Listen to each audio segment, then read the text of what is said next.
Tanggal 16 Agustus 1945 menjadi salah satu hari paling menegangkan dalam sejarah Indonesia. Jepang baru saja menyerah kepada sekutu, dan para pemuda yakin inilah saat terbaik untuk memproklamasikan kemerdekaan. Mereka khawatir jika terlalu lama menunggu, kesempatan emas ini akan hilang. Bung Karno, Bung Hatta, kita tidak bisa menunggu lebih lama lagi. Jepang sudah kalah, ini saatnya. Tokoh-tokoh pemuda seperti Ikana dan Sukarni mendesak Soekarno dan Hatta agar segera memproklamasikan kemerdekaan.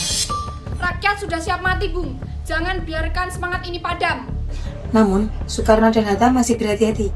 Mereka menilai proklamasi harus dipersiapkan matang dan tidak boleh tergesa-gesa, karena bisa menimbulkan kekacauan jika Jepang atau sekutu bereaksi. Perbedaan pandangan inilah yang memunculkan ketegangan antara golongan tua dan golongan muda. Kalian jangan gegabah. Kemerdekaan disusun dengan adanya perhitungan yang matang, bukan emosi. Kita perlu kesepakatan, jangan sampai proklamasi ini justru memecah belah.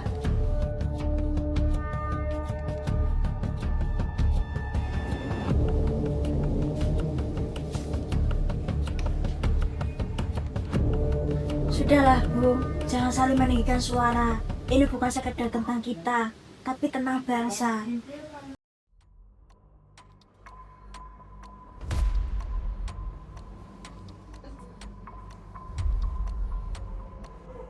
Untuk menekan keputusan, para pemuda akhirnya membawa Soekarno dan Hatta ke Rengas Dengklok, Karawang. Mereka ditempatkan di rumah seorang tokoh masyarakat, Chiao Kae-siong.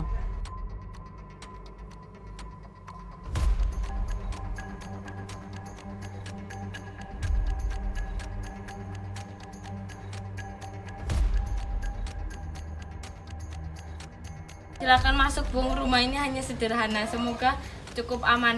Terima kasih, saudara. Semoga langkah ini membawa kita lebih dekat menuju kemerdekaan.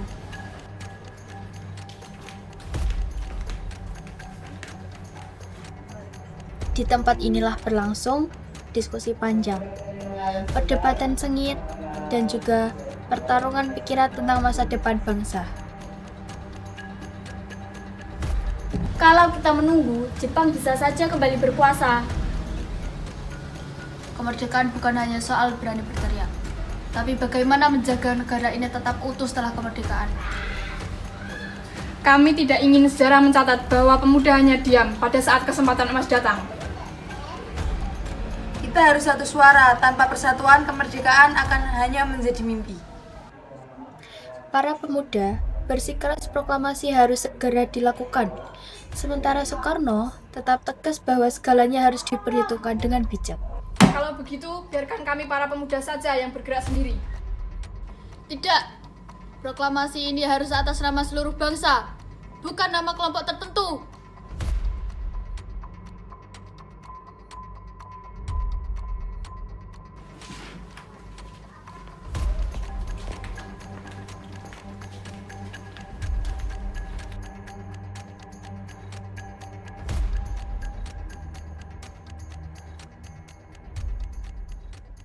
Apapun yang terjadi, esok harus berbeda. Esok, bangsa ini akan lahir. Peristiwa Rengas Dengklok bukan sekedar pendidikan tokoh bangsa, tetapi sebuah momentum penting yang menegaskan semangat, keberanian, dan tekad para pemuda untuk meraih kemerdekaan Indonesia.